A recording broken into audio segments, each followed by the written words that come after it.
నటసింహ నందమూరి బాలకృష్ణ నటించిన legend movie 10 ఏళ్ల క్రితము బాక్సాఫీస్ దగ్గర బాలయ్యకి సెన్సేషనల్ కంబ్యాక్ మూవీగా నిలిచింది. Balayya Boyapati scene crazy combo Simha లాంటి బ్లాక్ బస్టర్ తర్వాత ఈ సినిమాతో మరో హిట్ను సొంతం చేసుకోగా, మధ్యలో బాలయ్య చేసిన సినిమాలు నిరాశనే పరిచిన రిజల్ట్ను సొంతం చేసుకోగా లెజెండ్ సినిమాతో సెన్సేషనల్ కంబ్యాక్ను సొంతం చేసుకోగా, సినిమా రిలీజ్ అయ్యి 10 ఏళ్ల తర్వాత రీసెంట్గా గ్రాండ్ రిలీజ్ చేశారు.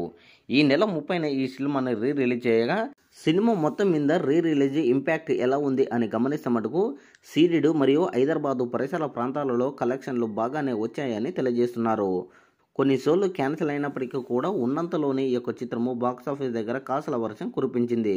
ముఖ్యంగా రాయలసీమ మరియు హైదరాబాదు పరిసర ప్రాంతాలలో ఈ యొక్క చిత్రము 50 లక్షలు వచ్చినట్టు తెలియజేశారు. లెజెండ్ ఈ యొక్క మూవీ యొక్క బాక్సాఫీస్ కలెక్షన్లు భారీగానే రావడంతో రిలీజ్ మూవీస్ ఇంతవరకు రిలీజ్ అయిన మూవీలు పెద్దగా ఇంపాక్ట్ చూపనప్పటికీ లెజెండ్ చిత్రము ఇంపాక్ట్ బాగానే చూపింది అని తెలియజేశారు. మొత్తానికి బాలయ్య మరోసారి రిలీజ్లో కూడా తన ఇంపాక్ట్ను చూపించాడు అని తెలియజేస్తున్నారు. ఇక అప్కమింగ్ మూవీ రిలీజ్ పరిస్థితి ఎలా ఉంటుందో చూడాలి. లెజెండ్ చిత్రము రిలీజ్ చేయడంపై మీ యొక్క అభిప్రాయాన్ని కామెంట్ కూడా తెలియజేయండి. మొత్తానికి ఈ యొక్క చిత్రము 50 లక్షలు వచ్చినట్టు తెలియజేశారు.